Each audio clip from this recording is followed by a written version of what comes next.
This is a chapter from REMORANDOM Everything Interesting Volume 1 by REMO Giuffré. It's called Esperanto. There are over 7,000 languages in use throughout the world today. Some are long-standing and national, and some are more widely spoken than others. Some are fictional. Sorry to have to be the one to tell you this, Trekkies, but no one really speaks Klingon. And then there's one language that was invented to try to change the world. Esperanto is an auxiliary language created on purpose, with purpose, designed to bring the world together and make it more tolerant and free from war. Rather than replace a language, an auxiliary language is meant to bridge the gap between two different tongues and facilitate better conversation. It's a reverse Babel. Esperanto was the result of a dream and an extraordinary solo effort by Polish medical Dr. Ludwik Leśniak Zamenhof, who implausibly spoke Russian, Polish, Yiddish, German, English, Spanish, Lithuanian, Italian, French, Hebrew, Latin, Aramaic, and Volapük, a constructed German language. Despite this, he felt a compelling calling to invent another one, Esperanto. The word means hopeful, and it got its name from Zamenhof's literary pseudonym Doctoro Esperanto. Using this name, he wrote Un Nuevo Libro, released in 1887.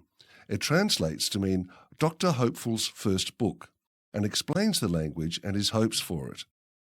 Esperanto has only 920 root words and 16 simple grammatical rules, yet enabling it to form tens of thousands of words.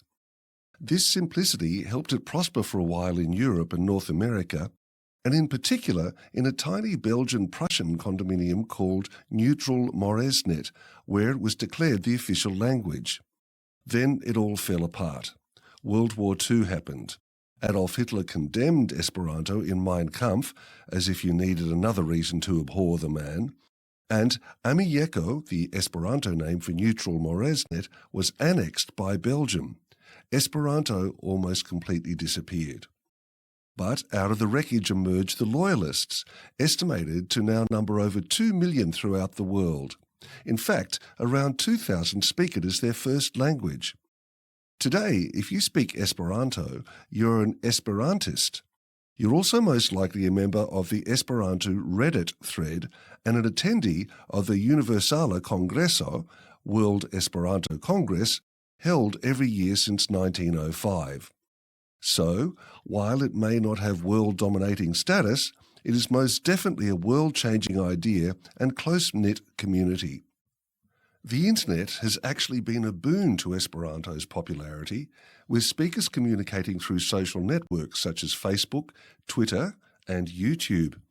Google and Wikipedia are available in the language, and more than 1 million people have taken the Esperanto course on the popular language learning site Duolingo since it was made available in 2015. So, finally, if you want to learn Esperanto, try Duolingo for just 5 minutes a day.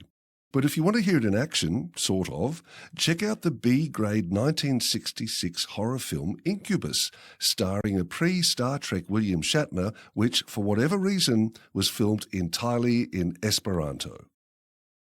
This chapter features in REMORANDOM Everything Interesting Volume 1 by REMO Giuffré. This series of books is available at remorandom.com.